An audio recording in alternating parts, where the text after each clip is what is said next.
然后我们做这个，首先是来教大家做全贴。昨天有说过，所有的这个延长里面，什么是最便宜的？是不是全贴是最便宜的？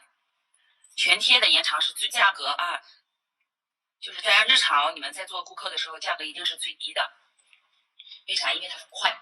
不需要你讲究太多，你只要能贴好贴正，那就没有问题，所以说全贴夹片是里面价格最低的，但是这个相对来说也是最简单的。所以说今天我又额外给大家加了一个浅贴夹片的延长。浅贴是所有夹片里面价格最高的。浅贴啊，浅贴夹片是所有我们在给顾客做夹片延长跟夹片相关，价格是最高的，而且这个对于技术要求也是最高的。然后今天呢，我会着重给大家说一下，一个是全贴夹片的一些注意事项，另外呢，浅贴夹片贴上去之后，夹片的一个塑形方式。因为你们现在可能没有浅贴夹片，没关系，先来学，你就把你的那个全贴啊贴成半贴或者怎样去试一下，找找感觉啊。如果说你们在自己手上只是单纯的练习，没有模特，或者说害怕容易贴不好的这种情况，你们可以改用封层，直接用封层去贴夹片。能明白我意思吗？把它当成咱们的夹片明胶去使用，这样呢，到时候你一掰就掉下来了，也比较好操作，好不好？能理解我意思吧？就是你们日常练习的话，就可以用这个。然后我最近给大家去找了一些练习，护甲练习记，就是以后你们在自己手上做啊、做款式啊、拍照啊等等等等的，只要不是穿戴甲相关，都用护甲练习记做一层，到时候一拆就拆掉，就算做款式也可以拆掉的。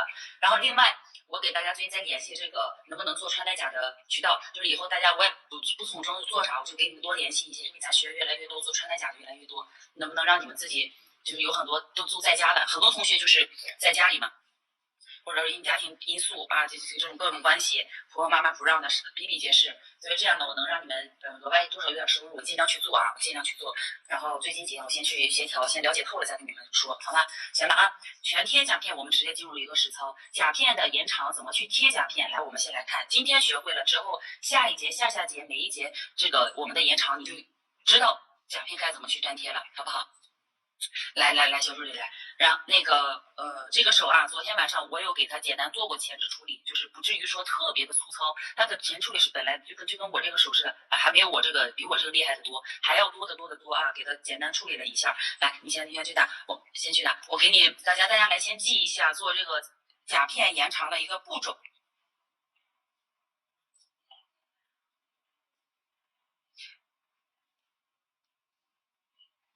夹片延长的步骤啊，就是我们在做任何夹片的时候，步骤都是如此，记好，这是夹片里面的一个小重点。然后首先夹面前置处理，其实这个第一步是前置处理啊，但是很多这个美甲师他会先去贴夹片，贴好夹片之后，他再去做前置。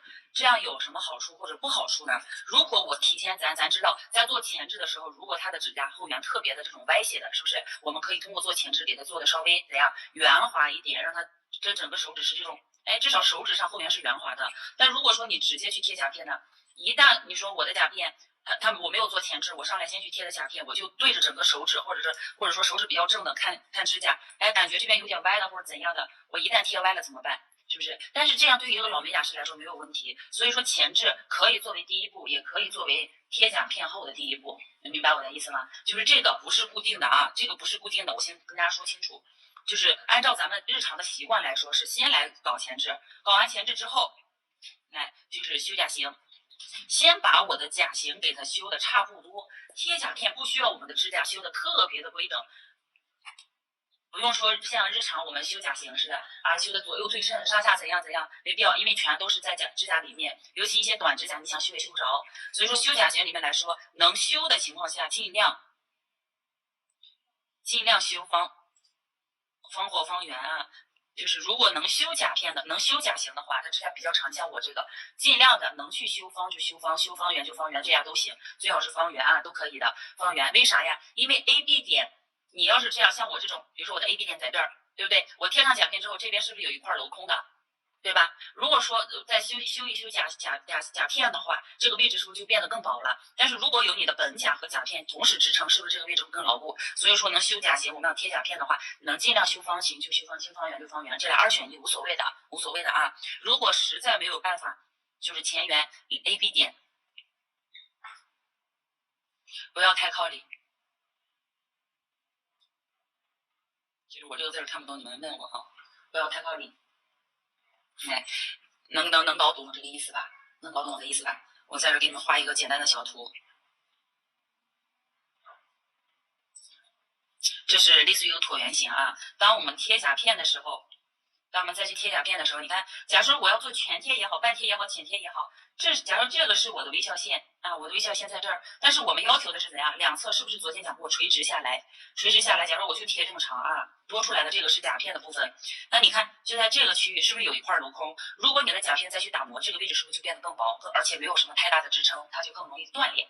啊，更容易断裂。相对来说啊，不是说这样做肯定会断，而是相对来说比那个有了。你看我假设我的指甲本身是一个修成的方圆形，然后我再来贴甲片，哎，还是这么延伸下来，还是这么长，是不是它的贴合面就更大？对不对？这个位置我们就有了更多的支撑啊，有了更多的支撑，是这个意思，能搞明白吗？大家一边看有不懂的立马问，然后能听明白的你们说屏幕啊，就打个一，我知道就行了，我就往下过，好不好？看一下，我得看着你们，没问题，我继续往下走了，可以，都在没？今天人少了，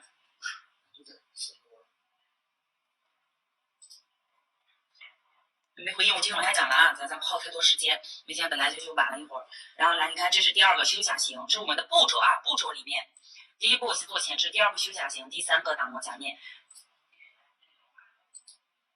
打磨甲面，我本来想写个海绵泡来着，打磨甲面，但是打磨甲面可以用海绵泡，也可以用打磨机啊。这是第三步，为什么第三步我能不能先打磨甲面再修型呢？也可以，但是修完型之后，边缘总会难免会有一些毛刺啊什么的，在打磨甲面的同时，把甲面刻磨。我们要贴甲片的部分，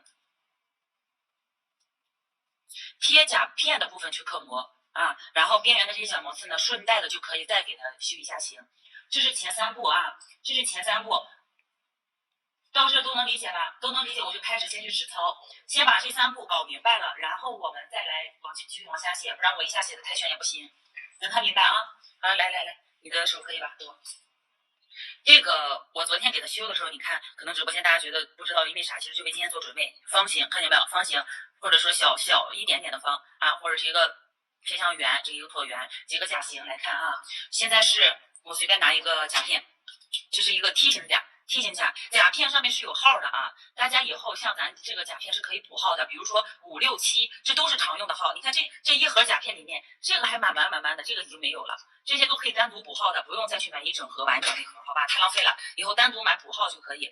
7号，来，我们在做贴甲片之前，前置给它处理好了。先来说这个方形啊，偏方一点的，前置做好了，然后我们给它怎样修甲型啊？修甲型。不要在修甲型之前去选甲片，要在修甲型之后再去选甲片。这里我还没说到，所以大家不要着急。步骤前置我已经提前做好了，我就不再多说，不浪费时间。然后来再看这个修甲型，修甲型前缘，只要你给它修的别太咯咯楞楞的那种，比如说我昨天自己在这抠我的指甲，你看出现了一道坑啊，你们就别，只要大概把边缘给它修的差不多就行，着重在于两边。扇形甲的跟扇形甲有关的往里去收，它这个指甲本身就是有点往外走的，你看侧面吧，我给它往里窄了这么一点，从正面来看，它就是一个什么？一条直线下来的，尽量的能直线则直线啊，两侧往里收一下，简单往里收，不要影响到你贴甲片的部分。好，你看在打磨完之后，边缘它是有一些这些毛边的。如果说你用，因为这种修行错，它本身颗粒属于比较大的，没有那么光滑啊，颗粒感比较重，所以说来我们给它修好甲型之后，里面的小毛刺换你的海绵泡。我讲说，因为今天咱教的是贴全甲，你贴半甲的话你就修一半，你要贴全甲的话就全修。不要提前修，你比如我就贴这么一点点，我非得修的一整个后缘的那个地方，你难免你的手会碰到，没有必要的。所以说你要贴多少你就弄多少。咱首先今天学的是全贴，所以说是要整个甲面去给它刻磨，一定要修好甲片。你就修好甲型之后，我现在拿一个甲片来，我去对比着选型哈，那也可以，是不是？所以说来，我先给你们记一下吧。在修甲型之后，你们可以在这单独记，就是去找或者选选甲片，选甲片的大小，我先把它给擦掉啊，这样呢你们不容易出问题。其实这个没有什么明确的步骤，但是大致的步骤你们自己去选择。比如说我这坏了，我打磨完甲片我忘了，我没有去选甲片怎么办？没关系，打磨完之后你也可以来选甲片，好吧？这是前几步，我这写到4吧，好不好？我写到4。单独的这4项，你把这2个先做哪个都可以，全部做完再来做它也行，做完它先选它，再做它也可以啊。甲片必须要剪很短吗？指甲必须要剪很短吗？来，如果说它的指甲是一个问题甲，假如说它的问题甲已经，你像我这个似的，我的本甲留的这么长，已经下钩的很厉害，你要给它调整甲型的话，你必须要给它剪短。就是甲型最短是多少呢？我写到这儿啊。就是你要给它剪指甲的话，最短2毫米保留，这是一个比较好贴，而且就是更牢固的一个方式。但如果我的指甲就是肉包甲，已经你看像我这个似的，已经到里面去了，就没有必要说是去什么2毫米啊或者多少，最短了2毫米啊，我说的是最短，就是最短，就这个意思，不是说你必须要2毫米，好吧？不是必须，我得多次强调，我怕你们记住。如果直接没有指甲怎么办？没有指甲直接贴嘛，把边缘，你看把边缘这些咯咯楞楞的不平整的地方，两侧比这个甲沟更突出的地方给它修进去，给它修掉。只要甲沟是完整的一条直线下来，不影响你贴甲片两边就可以。前缘的话无所谓啊，无所谓的。还有问题吗？这最短，最长的话是多少？不影响甲型。不影响甲型，因为大多数都是短指甲来做延长。如果特别长的话，咱直接给它在原基础上去调整，做尖扣去找形状就可以了。只要贴甲片的指甲都不会特别的长。如果它的指甲特别的上翘的那种，就是只要是跟问题甲有关的，能修短就修短，这样方便大家去给它做调整。但如果说它留得很长又不想剪短的话，你会告诉他，就是这里面就是操作起来相对会有点难度，我尽量做，但是还是剪的稍微短一点，你哪怕剪一半你去做也行。没问题吗？没问题，继续了啊！来，我们先修甲型，修好甲型来之后，去给它选一个甲片。基本上啊，就是5、6、7，这个都是很常用的一些。来，5、6、7都是很常用的。然后来教大家怎么去选甲片啊，怎么选一个合适的甲片。因为我们现在要做的是全贴。假设说我后缘放上去，结果发现两边，哎，正好，你看压住这儿啊，不要说看这边的时候就歪回来，指甲会跑偏。放好，做一个全贴。放好之后，左右观察，掰开它的肉观察，一定要掰开肉。尤其有的人肉包甲的很厉害，你这么看着挺好，结果掰开肉发现，哎，我这样看是不是挺好？结果掰开肉发现里面有一段没有贴到，那说明它的 AB 点不牢固。等它长出来一段时间之后，是不是它的本甲要比甲片还要宽一块？你要再去修。所以说遇到那样的，要不然你提前把它的指甲给它往里收一点，要不然你在选甲型的时候啊，选甲片的时候就完全贴合。这个能懂什么意思吗？就是说。选甲片啊，我画在这边好不好？你们看一下，如果说它的本甲是一个偏扇形，我画的夸张一点，但是我们甲片两侧它是直下来的呀，它不会根据你的这个本甲走，所以说你沿着这儿，要不然你就提前微笑线啊，微笑线在这儿，我提前把这个位置给它修掉，这一块不要，你看我再往上贴，是不是就可以边缘重合？是不是 AB 点就能完全遮盖住 AB 点？画个小信号，重点标重点 ，AB 点完全遮盖 ，AB 点完全要盖住啊。95%是这样的，剩下的5%给大家留有一些这个自由发挥空间，就是因为特殊什么甲型都有，什么样的都有，你要给它完全盖住，它可能会不舒服啊，或者震大了，你再去做调整。但基本上都是要 AB 点完全盖住，因为你这个位置不盖住，你看这边，我要是这边位置我不盖住的话，哎，我贴的甲片到这儿。对不对？当时你的肉盖起来是很好看，也很显得指甲短，显得指甲窄。但是它慢慢长出一段时间去，那这一块的指甲它是不是长了一段时间是这样的？这是我们的甲片，它这个本甲是不是长出这么一块来？能明白我的意思吗？所以这个位置能盖的就盖住，盖不住的就给它修掉，能修多少修多少啊，能修多少修多少，这是我们日常的一些注意点。来看看还有什么？还有啥问题？能懂是吗？对，不懂你们立马打啊。那个可能有新学员在的话，如果你们进了直播间发现这个字儿影响了你看，那你点一下屏幕，字幕就消失了。如果你们需要啥，立马打出来，好不好？就在下方赶紧打出来问题，不好意思啊，这是一个学习过程。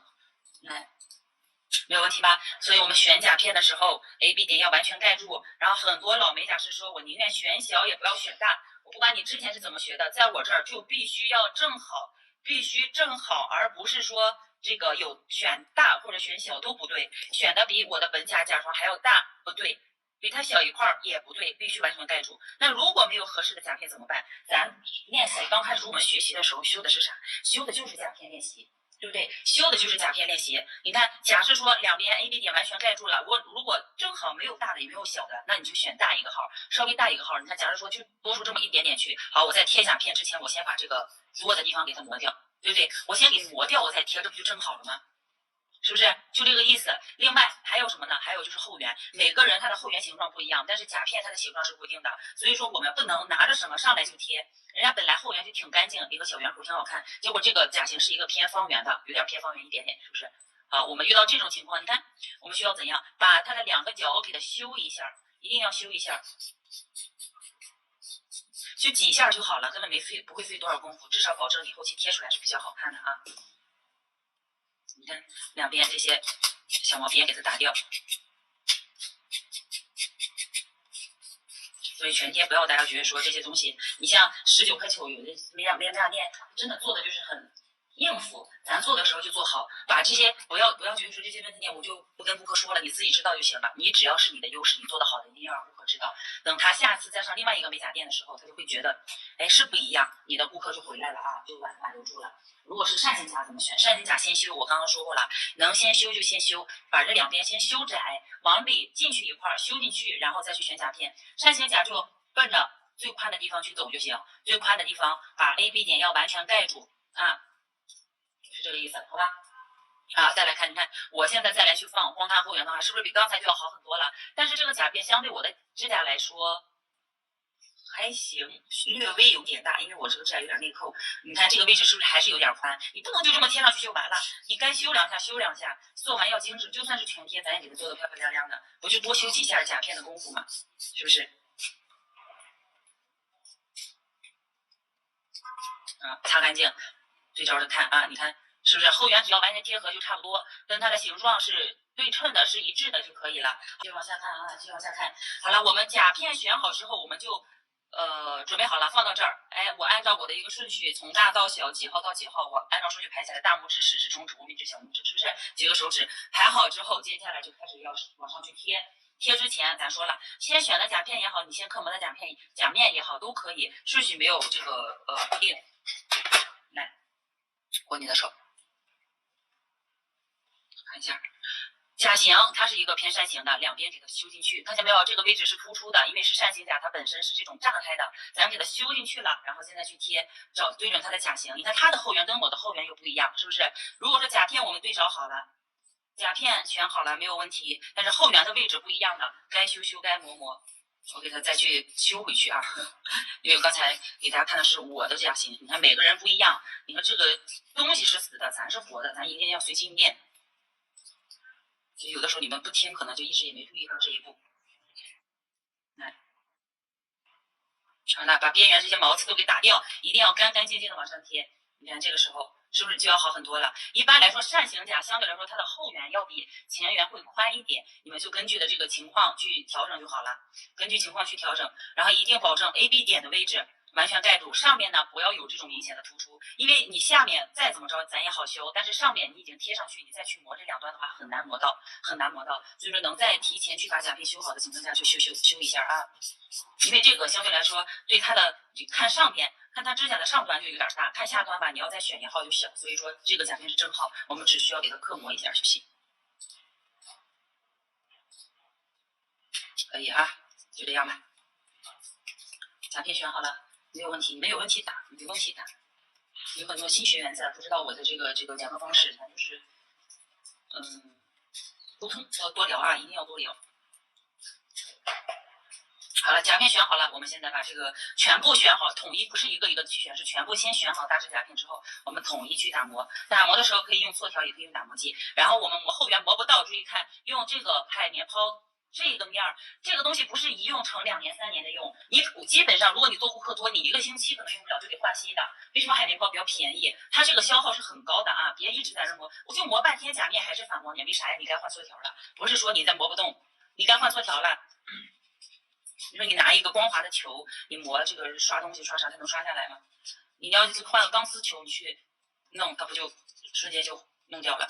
后缘我们做全贴，宝子们一定要注意，这里还有一个注意点，就是做全贴的时候，后缘的位置一定要注意，一定完全刻磨到位，就顶着它最后边去磨就行，一定要磨到最后边。你但凡留一点儿，它后期就比别的更容易这个沟头发。就这个，我就是在家用封层贴的，你看我用封层贴的都很结实。哎，底胶用底胶，普通底胶贴的啊。你看后缘是不是白边？白边就是开边起翘了，其他都让我给抠了。你看这些缝缝里啊，你用这个缩条卡着边儿，这么去修都能修出来，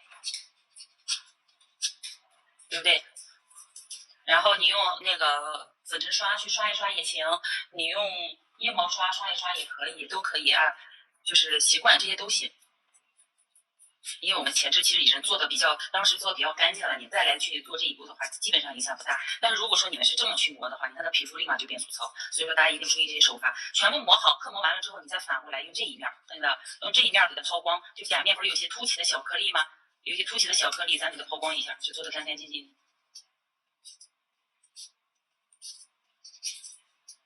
好了，假面干净，没有这些凸起的地方，没有多余的粉尘之后，我们就可以开始贴了。这个时候只要磨好了指甲之后，告知你的手里的顾客以及你自己，不要拿着手去摸，尤其夏天要到了，特别容易出汗。你但凡一碰，看啊，我的手在前端，我就这么就捏了一会儿，前缘已经沾上你的水分、你的汗液了。所以说这样的最好不要，一定要给它刻磨到位。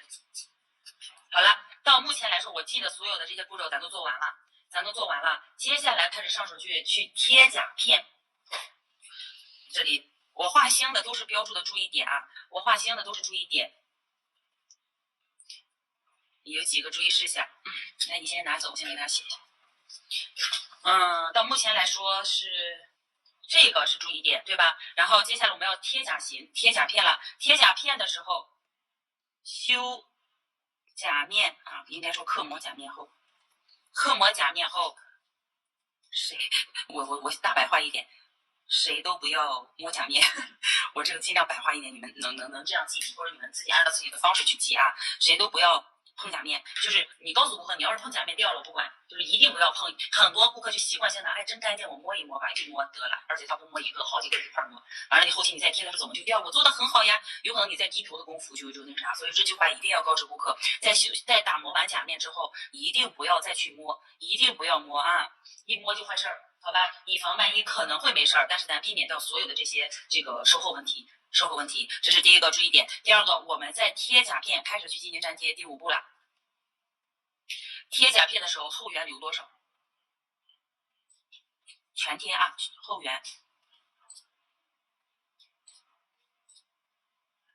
缘留的安全距离是多少？有的同学说，老师，我这个全贴是不是为了方便，我就直接怼到这个皮肤上去啊？有很多宝宝或者美甲师，他直接就怼着这就贴。因为你长一段时间，本来我们的皮肤它就没有粘性，一碰水也容易开边，你非得怼在它肉上贴，它后期你不开边谁开边，对不对？所以说我们就算是做全贴，也轻微给它保留一点点的安全距离，看到没有？或者说你贴不好的话，稍微往下一丢丢，多留一点也行。比如说大概在多少？2至3毫米，2至3毫米啊，就是后缘的位置，2至3毫米。然后来，我们去这是安全距离，在留的时候，留好安全距离之后呢，我们再往下走，开始去取胶。来，拨你的手，先给大家比量一下这个安全距离是什么意思。这不是咱刚刚的那个甲型吗？选好之后，你这个样子就不叫全贴了，你还得再给它重新塑形。我们不能说是留的这么宽，相对来说你再塑形，这样会更结实一点。就看你们想怎么做，就想告知他让他没事再来多找你花点钱呢，还是怎样？这个是小套路啊，因为咱们都是学员，我也就不藏着掖着的。那如果说是来我们正常做的话，你不想刻磨的话，大概留这么宽就行，留那么一点点。你要告诉他，我直接贴到肉上的话，你容易掉。这样呢，尽量的能保证它会贴的更牢一点点，更牢一点。其实我店里做全贴，后缘也会磨，我后缘也会轻微的给它打磨一下，然后上底胶，底胶啥呢？我就不卡在这个甲片上来涂，就跟做穿戴甲似的，直接贴好甲片往上去，就那种感觉。我是磨完之后，我会把底胶呀、颜色呀、丝胶、封层呀这些东西，加护胶都会把后缘轻微的再给它盖过去，用胶再把这个甲片后面稍微叠加一层，这样更牢固一点，明白吗？更牢固一点。但是这样的有悖于我们做全贴本身的这种。就是意思，本来也便宜，就是我贴上去直接给你做就好了。那大家就尽量稍微留这么一点点贴上去，直接在甲片上做，好吧？直接在甲片上做，做全贴是所有甲型里面最容易开边的一种。跟顾客说到啊，不是说我也多要你钱或者咋。好了，选好它之后，我们要开始进行粘贴，来取胶。到这第6步了啊，取胶，我取多少胶取决于你顾客的甲型。如果他指甲特别扁平的，尽量多取一点；如果指甲已经比较饱满的，就不用取胶量太大，不用取胶量太大。说实话，这个我没有给大家明确的有多少，因为根据你手里的顾客不同，我不可能说所有人都统一化，对不对？那就错了。所以说这个需要大家自己练习，真的没有办法，你们自己去尝试。哎，我取胶量多少正合适？取胶量多还是少？是不是？所以说前期我让大家用封层去练习着做，就算做不好，我旁边叭一扣就全掉下来了，是不是？哎，你看，如果说我们接下来是涂胶啊，这是取胶量，取胶量需要大家多去练习，这个真没有办法。然后来，假设说它的甲型到这儿，我们待会儿贴的时候胶就跑到这儿，不要超出去。你别说我溢胶溢到这个位置很难看的，就贴到这儿。但是我怎么能控制好我的取胶量？是不是？来看啊，我在这儿画一条线。我呢用什么？我用这个封层，咱速干胶也好，速干胶也是一样的。我给你们先拿一个甲片，先说速干胶的这个取胶方式，然后再来看这个甲片凝胶。现在基本上都用甲片凝胶啊。这个我昨天跟大家说过速干胶，比如说我们的甲型，哎，它的指甲就到这儿这么长，那么我们在取胶的时候，大家看，多来点就行。刷的时候不要刷到这儿，上来就从这儿开始，我们保留一段距离，从边地方开始刷，看见没有？到两侧的位置，包括两边的边一定要碰上去。后缘的地方更不用说了，是带过去的，能看见吧？能不能看清？然后不要只要这样去贴了，胶量绝对不够。来，我们把你胶上看啊，有这么个动作，这么往上刮一下，看见没有？把多余的胶堆在指尖部分，胶量宁愿稍微多一点，也不要太少，尽量能稍微多一点，也不要太少。然后这个时候我们怎么去拿这个甲片？取好胶之后，来反过手来换右手，换用你们自己什么手都行，这么去拿。看反过来，然后让这个后缘的地方是往下走的，所有的胶都堆在指尖的，就是后缘的部分，看见没有？然后我们去进行粘贴。假如说这是顾客的甲型啊，我们贴的时候来看，斜着往下放，后缘开始往下放。我先给大家简单操作一下，后缘往下放，放的时候呢，你可以这样，哎，感觉不对了，你可以这么直接刮下来，在甲片匀一下胶，然后最好是放上去之后往后这么推一下下，它后缘的胶就不会溢出去，是绝对不会溢出去的。然后慢慢一点往前压，这个速干胶干的很快啊，现在有一点点就是有点干了，往前压到前端，哎。到指尖的部分看一下啊，差不多的时候，好，我就停，我不动了，一定不要动，你也不要动，顾客手也不要动，你就按着等一会儿。你这个时候跟他那个聊个天也行，你夸他也可以，是不是都可以？好了，等待一会儿，一直等它完全干透，边缘可以稍微，你看就是再使点劲，溢出这么一点点去，但是绝对不能这样留空，不能留空啊，这样留空是完全不可以的。来，压到边缘的地方。好了，你松手的时候发现它只要不往回跑了，那就没问题。只要往回跑，要不然就是你的胶少了，要不然你就是胶没有干透，所以你得再压一会儿。但是有可能因为你的这边一使劲，后边会翘起，那是跟甲型有关系。是说实话，还是取胶量太少。但是就算我遇到这样太少的怎么办？我已经没办法了。好，没关系，速干胶嘛。贴好之后，再取你的这个刷子刮干净，取一丢丢，从边缘的地方这样给它滴进去，把胶给滴进去一点。这是我们唯一补救的方式啊，这是速干胶补救方式，就是把缺的那个地方，咱把它手给反过来，从里面去滴点胶，你看这是不是就填上了？但这样不好处是边缘地方会有多少的这点这种胶水，但是也比你容易掉要强呀，对不对？好了，这是一个小注意点啊，你们没有看懂的就去问，没有看懂的问，看懂了我接下来要实操去做了，大家再来回忆一下。假如说到这儿。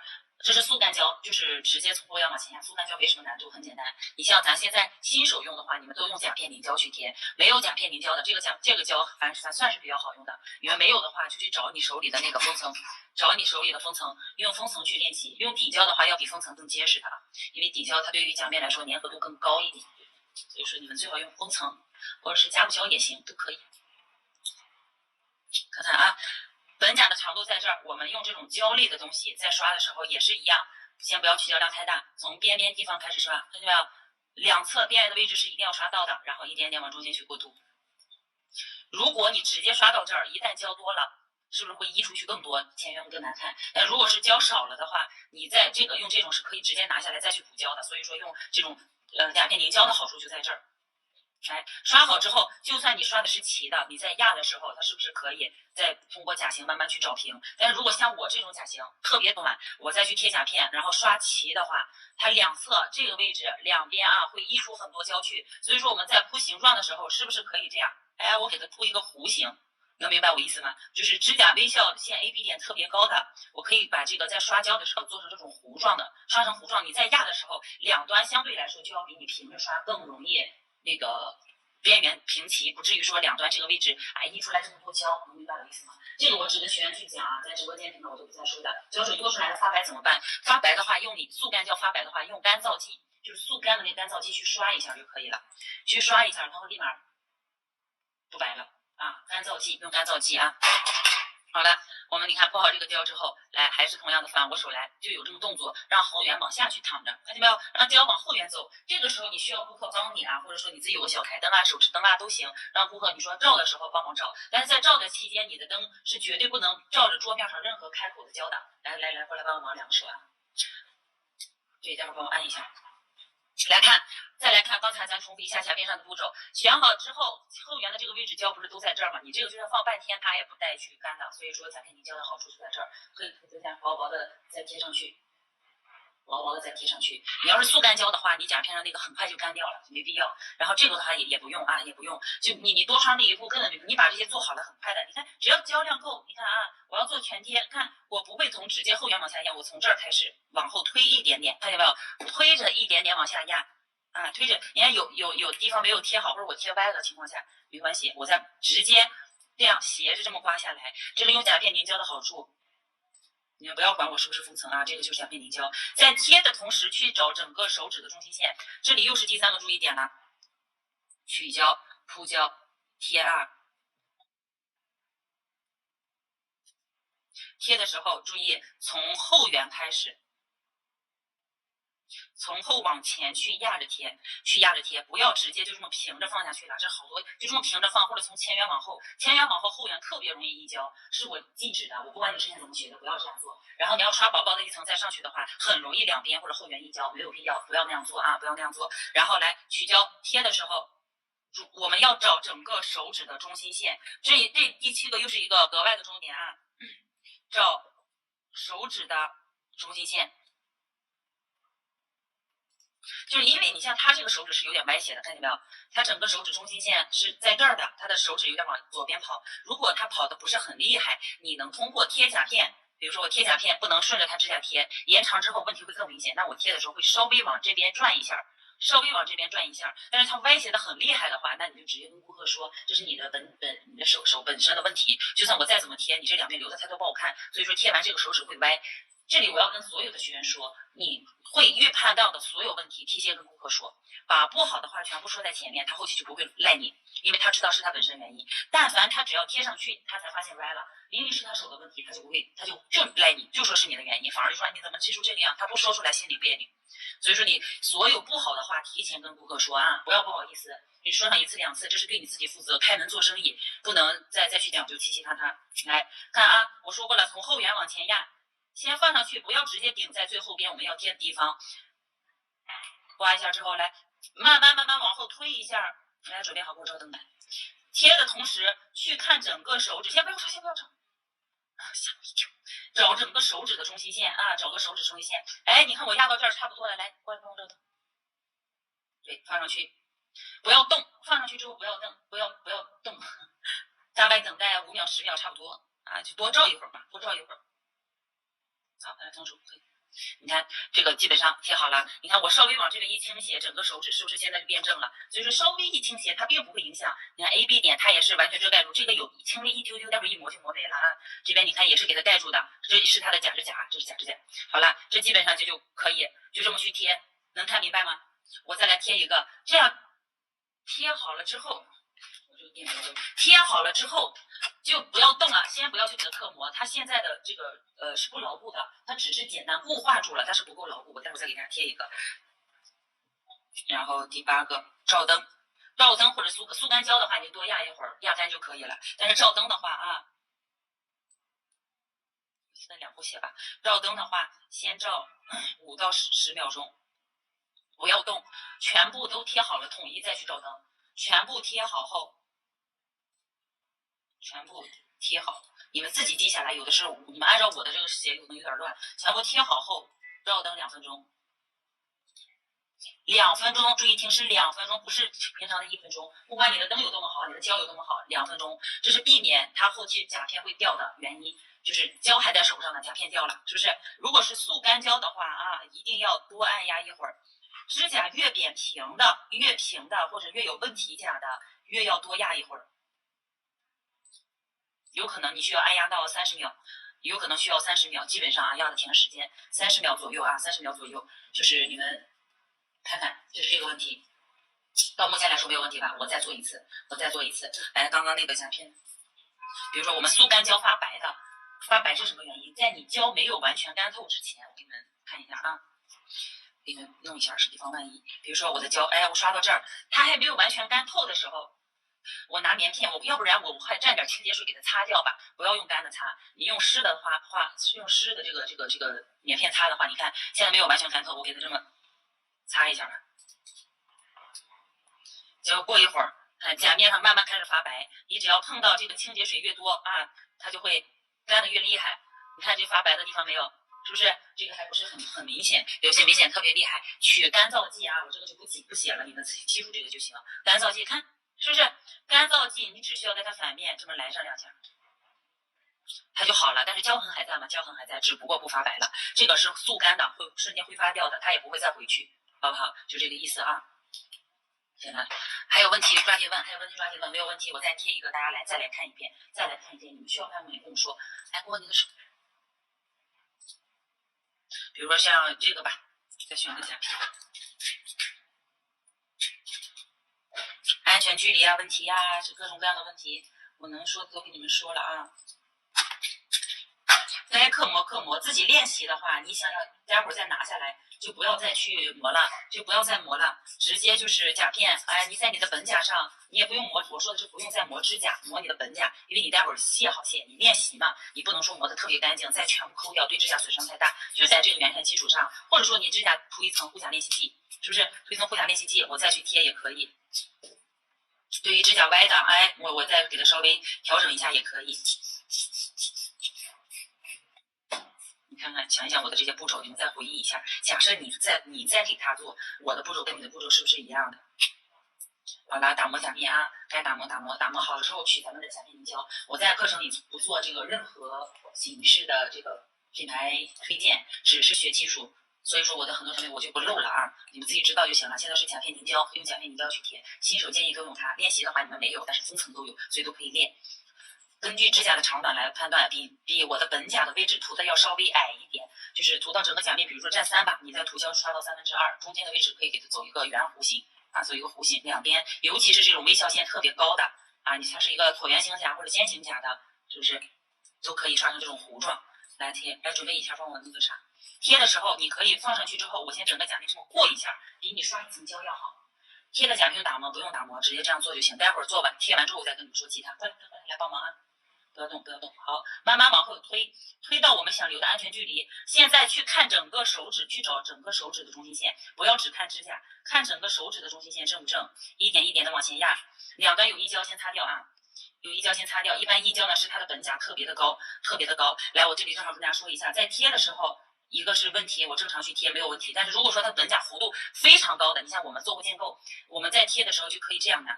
看一下，这么去拿的同时，甲片稍微往里用力一捏，那么本来它是扁平的，我们一捏中间弧度是不是更高了？就可以按照它的这个甲型来走啊，是这个意思。看一下啊，只要胶量够，甲型歪正啊，这些都没有问题。哎，你看都可以刮。这个胶的好处就是新手你再怎么做它都不会有太大的问题。好了，到指尖部分，到这儿差不多了，看正好卡到边，没问题。来照灯，来照灯。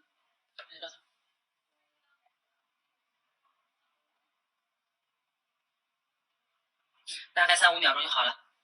哎，就这么去贴。你看，如果你涂成平的，两边这个位置是不是有溢胶？一旦有溢胶了，没关系，这不要紧，你只需要给它这么轻轻一抠，抠开就行了。千万不要不抠，这个动作也挺重要，就是不要不抠，给它轻微这么掰开就可以了，好吧？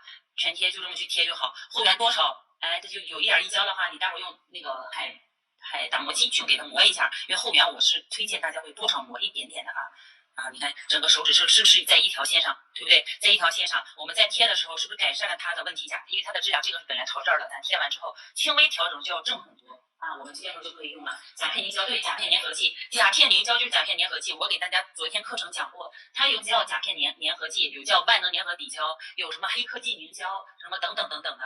固态贴片胶我不推荐大家用，固态贴片胶我连推荐我也不推荐，好不好？你们不是做穿戴甲做啥的，就直接。要不速干胶，要不甲片凝胶，这两个相对来说，一个好做，第二个结实，第三个甲片中间的胶残留是最少的。用固态贴片胶，因为它胶是那种跟那个叫什么雕花胶似的，所以它相对来说呢会就是我怕有厚度，会影响你们甲片最终的贴合，两边的贴合度好了，这是我们甲片的粘贴方式。如果说你自己练习的话，一般这个时候就可以了。你就轻轻掰也都能掰下来，一定要完全照灯2分钟之后，我们再去进行下一步的操作，修形、刻模等等等等，好吧？修形、刻模等等等等。照灯2分钟之后，我们全贴甲片就这么去贴。大家想想到目前来说有什么问题？没有问题，我继续往下走。快，1分钟，问一下，那个回放，先看回放。现在甲片要不要打磨？要打磨它。这个当时贴不用打磨，不用打磨。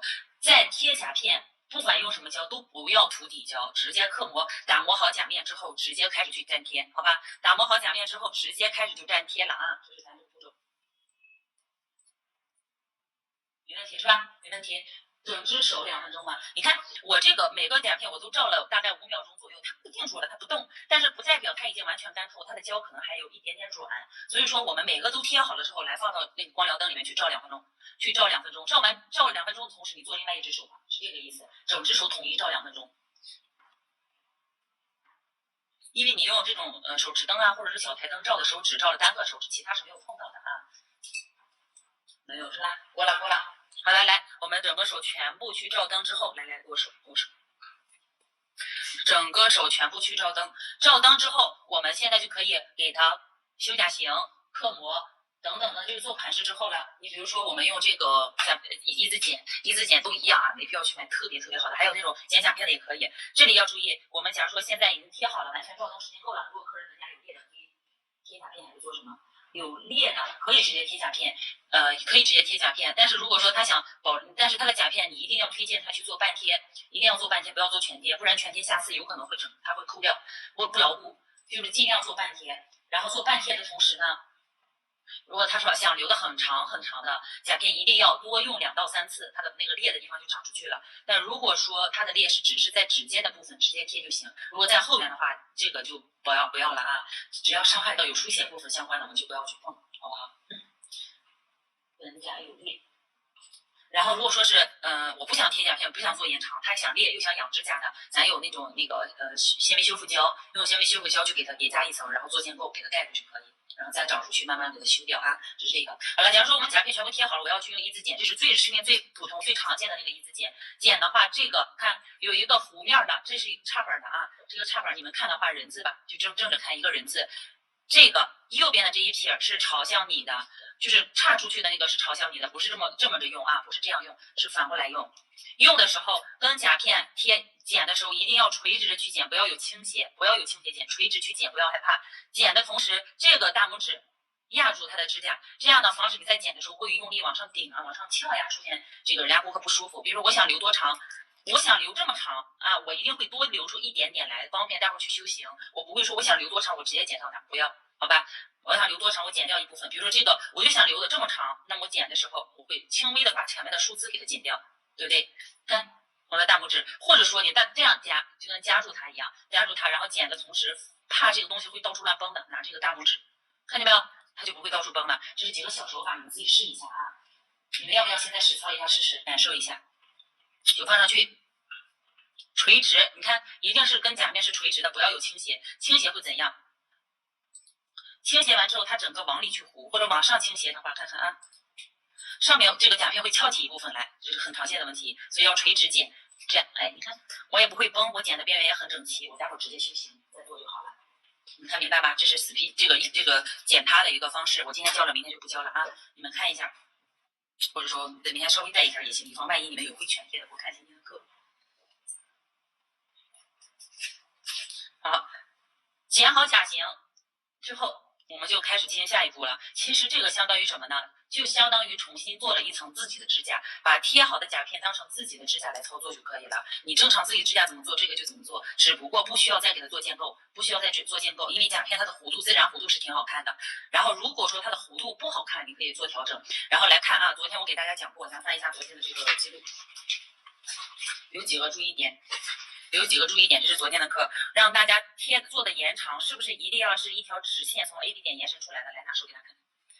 来，我们侧面来看，它是不是跟甲面甲沟一条直线出来的，并没有出现什么凹陷呀，或者说是往上走往下翘的这种情况，一条直线出来。这条直线呢，宝子们，我要跟大家再强调一下，这条直线跟你整个手指侧面的这条直线是平行的，不管在什么位置，它一定跟整个手指这条侧边线是平行的。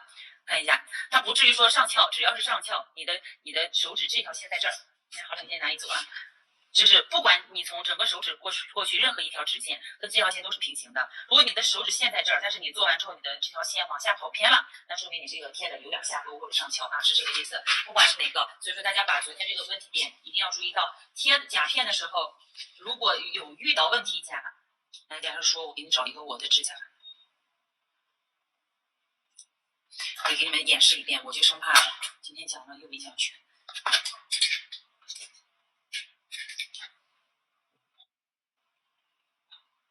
看啊，假如说一般全贴来说还好，全贴来说还好，一定要保证。你看我的手指是指还算直，是不是？贴了甲片贴好后就是这个样子，看见没有？是一条直线跟它平行的。但凡你要是说，因为我在前端这个地方把它做的往下凹了一下，往下凹的话，你要贴合。看你但凡前端一用力往下压去贴合，这个看见没有？甲片的侧边线就往下走了，就往下走了，它就不是在一条直线上的了。那遇到这样的情况下，我们该怎么处理？速干胶也好，甲片凝胶也好，来给大家说一个小重点，还是取咱们的胶，全贴啊！今天讲就是全贴，没有别的。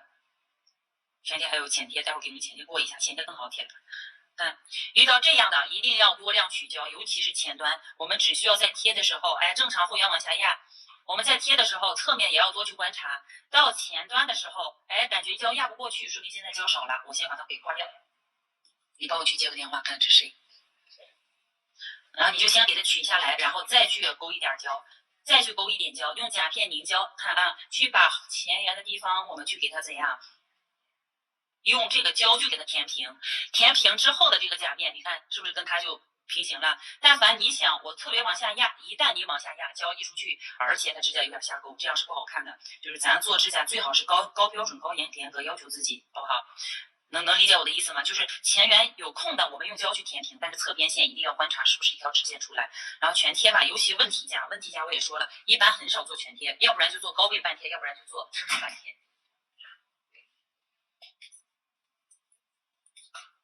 能懂吧，宝宝们？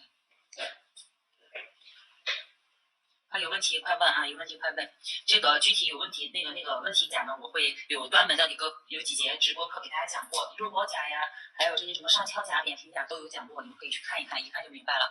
然后这是咱们正常的一个全贴流程啊。好了，来拿手来。行了，接下来完全照灯2分钟之后，剪掉了多余的，修甲型正常修，喜欢修短贴的就短贴，喜欢贴的就侧面啊都一样。这个呢，说实话，两边怎么去打直，我有专门的一节录播课，单独给大家录过，全贴也好，半贴也好，只要是两边贴上去，比本甲显得更要宽的，就这么一个动作，用你错条粗糙的这一面，看一下啊，跟我们修甲型一样，跟它的边缘垂直向下拉的同时往里去这么一拐，看见没有？就在向下拉的同时往里这么一拐，你看它两边的这个位置基本上就是立马就收进去，2、3下就可以，不需要反复在 A P 点去磨，会磨得太薄。右边的话这么去拿，平常咱不是这样去修甲型吗？右边的话这么去拿，看也是卡住它的甲片边缘，在向下拉的同时往里去拐一下，向下拉的同时往里去拐一下，你看2下。两边宽的地方收窄了，甲型会自动变窄，就是这么简单，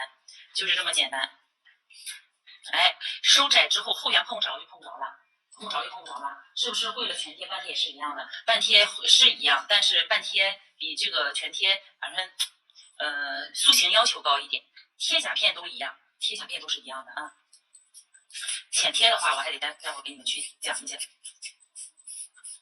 因为今天不需要建构，所以说时间比较充裕，可以给大家再额外说一个浅贴甲片，就是那种月牙型的。梯形也好，喜欢修什么型修什么型。但是这里我跟大家再说一个小亮点，就是修剪掉的指甲，你来反手一下，剪掉的指甲我们在看铅是有一定厚度的，但是说实话，我不知道大家自己心里是什么样。像这种厚度，你涂色前缘特别宽不好看，然后就感觉太厚了，感觉太厚。我一般会习惯性的把前缘的地方用这个砂条或者打磨剂，我会把前缘地方给它往下来一点，就是磨薄一点点。但不会磨得特别薄，但至少一定要薄，它是一个自然的弧度下来，不至于说它前缘太厚，这是我个人习惯。这具体你们呢，可能说图方便或者比较便宜，赶时间直接该怎么做怎么做，我就给你们说一下我的，好吧？毫无保留，我会这样把它前缘先给它去打薄一点，因为待会儿还要涂胶，它不会那么的薄会断呀什么的没有。但是这样反而显得前缘会比较精致一点。侧边线是一条很干净锋利的直线，看见没有？然后我说过了，方圆形侧边是什么样的？前缘是一条，这边是一条直线，然后角呢是一个小弧角，就这么简单。如果是方形的话，这个位置就是一个直角，了啊。贴好它之后，我们你看来反手来。现在再来看指尖的部分，我擦一下，不要跟我学用手啊，我快速一些。看。怎么能看见？是不是现在就比刚才要薄得多？稍微薄一点，你去做也比刚才那样显得更精致一些啊，更精致一点，这是小数一点。然后我呢，一般就会到这一步，直接就用打磨机了，就包括前缘的这个打磨都是打磨机，最后用海绵抛给它弄个边缘干干净净的。我们就用一个啥呀？我也不知道你们有没有打磨头，现在我随便拿一个吧，好不好？就是这些都行啊，跟咱5合1那个一样啊，在这底下我们找着那打磨头。你看整个甲面，我可以轻轻的抛一下，只要轻轻就好，不要破坏掉整个甲面的弧度。如果你打磨机控制不好的，你就干脆用海绵抛，直接用海绵抛就行啊。甲面打磨之后反光点，后缘的地方你看有一胶呀，包括边缘稍微有点厚度的，我会轻轻的给它这么带一下。你怎么也是打磨甲面嘛，我顺带给它磨一下，对你的这个顾客对你的技术还得要求更好一点。不要磨多了啊，磨多了你在做的时候你还得再去给它填平。只要边缘轻微一刻磨就好，然后整个甲面再磨，是不是？包到前端，我一般这个地方多打几下，给它磨出来。要没有磨完，然后你们用海绵抛的话，就直接就是用细面去走一遍就行，不需要多么粗糙。它要的只是没有反光点。本来这个甲片又不会分泌水分油脂，就算你不磨，它也会结实，但是不如磨了之后更结实一点。所以说我们会用海绵抛，只要上手的话，都必须得打磨一下啊。好了，磨完之后你就开始正常涂颜色，做什么都没有问题了，好不好？不用打磨下面，打磨甲面边缘。来看这儿，要打磨的话一定要最好是磨一下，一定要磨一下。这个对你们后续会比较有帮助一点点。边缘的地方，尤其拐角处，我感觉有一点厚的，我都会给它轻微打薄一点，我不会全部磨掉，轻微打薄我还是正常该怎么涂色涂色，但至少这样你做出来的款式，你拍照也好，做什么也好，很精致，看起来要好一点。好了，就是这个。打磨好甲面之后，我们就正常的涂底胶、涂颜色就可以了，不用涂什么粘合剂、干燥剂，没必要。它不是本甲，直接上底胶之后上那个色胶就可以了。这个学会了吧？都学会了是不是？有问题抓紧问啊，没有问题我就过了。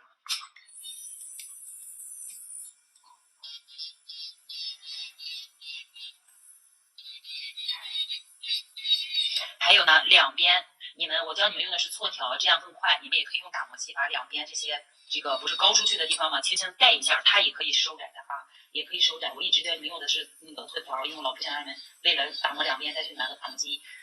反正就尽量吧，都能用，反正都能用。做习惯你会知道，我顺畅哪一块做，我就省得再去拿那个去轻做。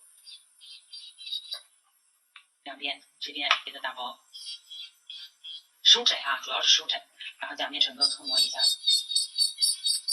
轻轻的扫一遍就行，不需要太多。你看我手上这些小白屑就一点点，指尖的部分不是比较厚吗？我会给它多打2下。你们别跟我学用这个啊！你们一旦用不好容易发钝。我呢有的时候我会直接用它去修个形啊什么的都会，我就直接给你们看一看，因为你们以后难免都会用得上，难免都会用得上。现在还有专门的修行的打磨头，是不是？看看，你看打磨的薄薄的，正常涂色呀，可能都没有问题。如果做半贴甲片不平，半贴的话，我明天会讲。半贴明天会讲，提前跟你说一下的话，他非得做建构再做半贴的话，你就给他做呗，额外要收费的。做了建构再贴甲片，要单独再收建构的费用。做建构的话，就是做好建构，打磨建构层再贴甲片，没必要直接用甲片凝胶就能照平，直接用甲片凝胶就能照平啊，没必要的。就是想保护指甲，就是我一直指甲我在建构上面去贴甲片，就是只要刻膜甲片无反光点，你该怎么贴怎么贴就可以了，好吧？就是这个，好了，这是全贴的一个步骤。然后我擦一下，我又不涂底胶，我直接上一个颜色给你们一看，擦出来，擦干净，上底胶，上色胶。如果是色胶，随便涂个什么色，就薄薄的一层，该怎么涂怎么涂，就涂到你的后缘部分，底胶流到哪儿，色胶涂到哪儿啊。你看我做的全贴，后缘是没有那种阶梯，就是突然断掉，好像就做了穿戴甲那种感觉似的。所以后缘大家最好是用打磨剂这么轻微带一下是最好的，最好的。昨天晚上我没睡觉看咱们同学有很多，做穿戴甲赚钱，我好开心呀！就已经在自己阶段做赚钱，就是付出就有回报。一个小白到接单忙不过来，真好。就留着明天半天的时候，没事，明天半天我会再跟你去说一下啊。你们有问题明天该问，今天问一遍先简单初步认识，明天再去再问一遍。你看是不是？你看能看出我是一个全贴，像别人做的那种闷后感的吗？侧边线是不是挺锋利？干干净净的一条线，然后你就正常做这样就可以了呀。学会了吧？纹甲上再贴甲片可以，纹甲上有甲片残留，有甲片残留的不行，但是有胶残留的是可以的。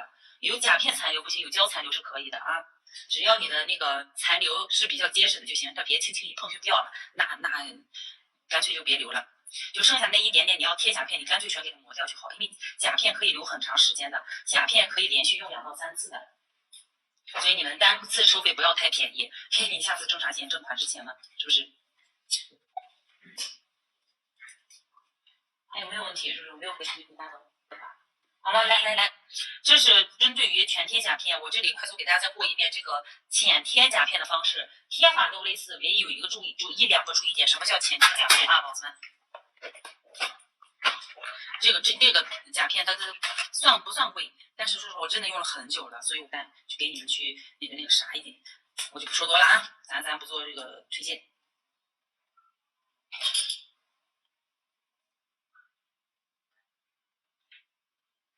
什么呢？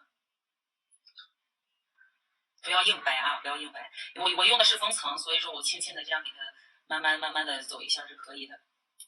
你看封层，你们自己平常练习直接这样做就行，省得就是说那个先留着一个吧，一般你们带着没问题。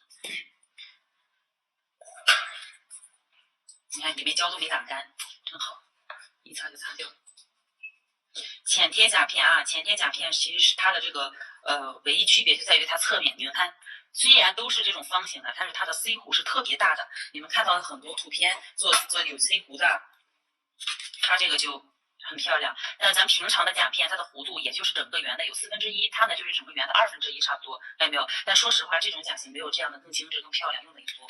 所以说你们知道就行了，这是浅贴甲片。如果顾客想要做大 C 弧的，以后做指头做不好的，就可以给他做这种浅贴甲片，也叫月牙甲片，它是带着里头2种尖尖角角的。用这种去贴用这种甲片贴的话，5号、6号，来摸你手，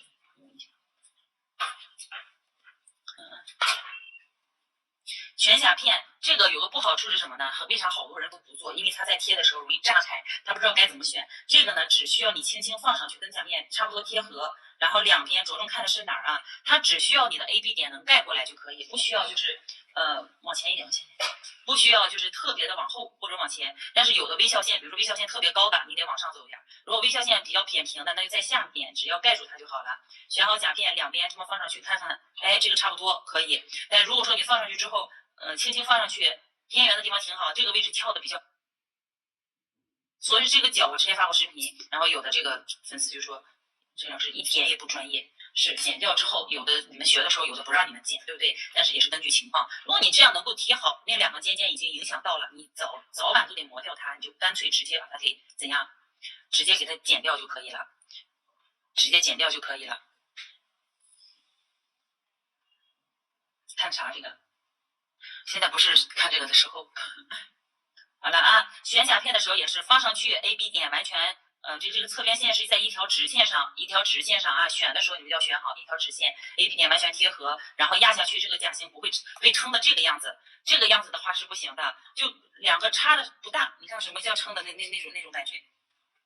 你看，这是完全贴合了，但是它就跟小蛮腰一样，突然凹进去凸出来，这样的就不行，一定是轻轻的放上去。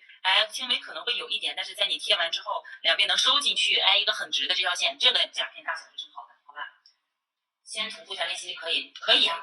你涂护甲练习剂，然后再贴也是可以的。你直接用封层当成甲片底胶贴也是可以勾下来的啊。涂一层护甲练习剂再去贴，用封层去贴呢，对你的指甲会更好一点，好吧？好了，这个可剪2个角，根据情况，如果它翘的特别厉害，就该剪，是这种斜着往里去剪啊，让这个角呢不要在边上往里来一点，但是一定 A B 点完全盖住，不能这个样子，或者说它微笑线留着都不行，往上来一点啊，这个意思。然后该剪，不该剪可以不用剪。然后这个贴的话就更好说了，只需要在指尖的部分，我就在这堆点胶，这个真的比较简单，难就难在哪儿？难在肩构上，今天是给大家讲全贴了。不，别讲完之后发现不是讲全贴，待会儿你给我换个名字，单纯再把结构讲一下。好了，来看啊。这种贴的话就不要从指尖往后，因为它有2个角胶，所以像这种的话咱直接平着往下压就好。看，这种平着往后压就好，因为这个是要做建构的啊。来，帮我来照下灯来，谢谢。只要整个前端的面给它贴合好，照灯2-3秒钟之后，简单固化好了，往后一点，松手，把两边的位置看啊，这一步很重要。来，再拿你的那个，再拿来照一下。中间固定好了之后，全贴就是速干胶也是中间固定好了之后，然后在两边你拿2个支架把2个角拿走，把2个角的位置这么压着，再照一会儿灯，它就能够完全贴进去了。就这个地方你看它是没有翘边的，看见没有？它就没有翘边了。包括你们有2个角的话，速干胶也是那个角上也要涂到，该按压，一定给它完全贴合好。像这种的话，贴完它前面的 C 弧是很漂亮的。贴好了没有问题了，好，我们再去给它修形。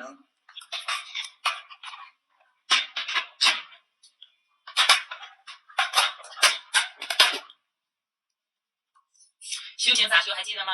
两边比较宽的地方来往下抖，一定是照灯2分钟之后再修啊！不要说现在就跟着我去修，它绝对会掉。本来我就不想让它留太久，是不是？给它收进去，往下拉的同时往里拐，是不是？如果你有翘边，现在就给它磨掉了。看左边本来是突出的，是不是？现在就进去了，就只是因为甲片的厚度在导致你指甲显得宽，不是说你的指甲本身就宽啊。稍微收一下，看给它收进去，是不是？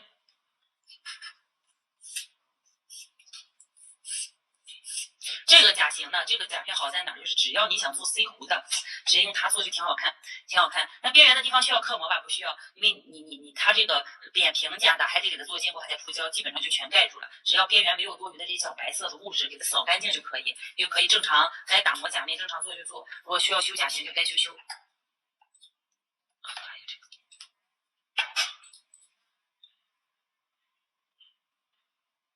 快速剪啊，剪的时候快速，看前端它自然的这个弧度啊就在，自然弧度就在。待会儿我们给它做建构的时候，还得再可以往里收。今天课程是全贴是吧？明天是什么？半天。有没有建构的一节课？止脱延长有，止脱延长是个建构。行，你们先学会贴甲片，然后等这个止脱延长那节课的时候，我给你们好好把这个结构讲一下。我简单给它推一层胶，你们来看，看完之后这个最终效果不好。快来大家看看，这前片甲片修就比相对于其他来说简单，但是我们使用频率是比较低的，除非你店里我就主推这种款，是不是？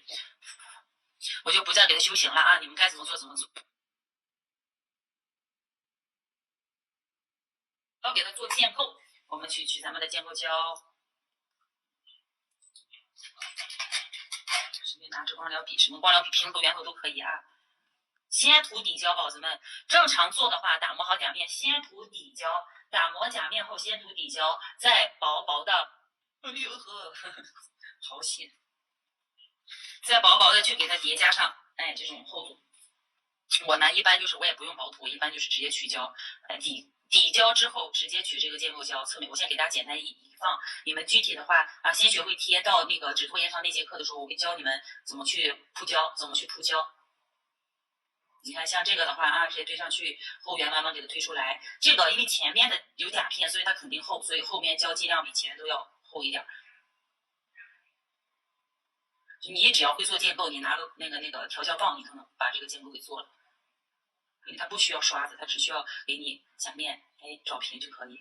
你看，现在从侧面先来看一下啊，是不是跟甲面本身已经连接起来了，差不多。好，我们现在再把下面的地方给它带一下。在做的时候想一想，哎，我昨天是不是给大家讲过它的高点在哪里？你们在铺胶的时候，这些手法就要多注意。甲片呢不需要太厚了啊，甲片不需要太厚，侧面去找一下它的高点。天气暖和，胶都会容易淌，大家多注意，不要放到太阳底下去暴晒，胶会容易坏掉的，然后铺胶建构，你看这个灯是不是基本连的差不多？稍微等一会儿，自然再会留平啊，再会留平一下。然后一层不行，那我们就叠加2层，这个相当于什么？就相当于做止脱延长。今天我不给大家讲太多，因为讲多了大家吸收不了，就是只需要你们知道这个甲片怎么做。等我教你们做完止脱延长之后，再扭过头来想一想这个甲片，你们就知道什么意思了，好不好？因为这个相对来说建构要求要比半天难度要大，所以说一时半会儿你们一下子看可能看不好，记不住，所以咱一步步来。整甲1/3，对，聪明，心对啊，是1/3的。整甲面最高点在1/3，从侧面去看，所以说这个的1/3在哪儿？所以高点是在这儿，这个位置要多铺胶，前缘给自然糊下来。你看是不是还是侧边线是一条直线？前缘如果它是一个那个方形的，你看从侧面看是不是一个直角吧？对不对？这我昨天给大家讲课的那些基本内容啊，这形状线从侧面看，不要出现坑坑洼，一条直线就是一条直线，不要有高有低的，好吗？好了，这是咱这一个问题。欢迎大家来看一下有什么问题。来，我有什么？怎样才能避免有气泡？一个你的取胶量，有气泡的话，取胶的时候不要从中间取，贴着这个瓶子的边边。如果你是罐装的话啊，基本上都没有，贴着瓶子的边边去勾胶。如果你是瓶装的话，瓶装胶在取胶的时候不要这样。因为它本身流平啊、加固比较粘稠的胶可以了，不用了，就比较那个就粘稠嘛，所以你取胶的时候一旦浮动大了，它就会产生里面有一些气泡，所以在取胶的时候慢慢拿出来，在边边上轻轻的刮好之后，再在这儿去勾胶，这样如果有实在避免不了有气泡的话，你们就用那个镊子把那个气泡给夹走就可以了，好不好？行了，要不给你弄下来来，你看用封层粘就有这好处啊，我知道这个时间也没有特别长。你看你们平常练习的话，千万不要伤害自己的指甲，这样它会伤甲吗？多多少少很小的几率。但是你要说非得伤你咋？你就是你这么磨一下，它也叫伤指甲，就是都是全甲啊。今天现在做全甲，我给你们待会弄一个好用点的护甲练习器，有的它不好用，给你弄一个，这样你们日常操作什么能保护一下。好了。行了，这是这个今天还有问题吗？没有问题，我下播了，你们把今天的内容去整理一下啊，准备有点乱，我得重新弄弄。有问题没有？没有问题，咱就到这儿。然后大家去今天的作业，不管是在你的自己的指甲上，还是在别人的指甲上去做一个全贴。全贴的话，角度拍照的话，角度用原相机拍，拍照的角度是侧面、前面。还有一个俯视图，或者说是怎样？这样吧，拍照的话，一个就是这样的手，我不要这个样子啊，我要这样的手，就这个样子拍。然后另外掰开你的这个边缘去拍，我看你边缘的地方能不能做到。再就是后缘一个3个图片，我给大家写一下今天的作业3个图片。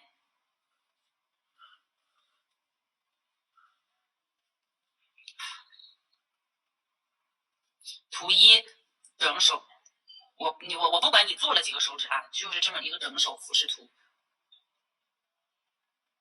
整手俯拍。第二个是一个甲沟，就是 AB 点，甲沟的一个近景图。第3个是后缘或者是整个甲面，就是这么一个近景的指甲的图。啊，就是你做一个也好，做2个也好，尽量多做几个拍下来，不要去用这个直接胶用去粘了啊，粘的话会就反复吸，对指甲不好，好不好？这是这个今天作业，大家。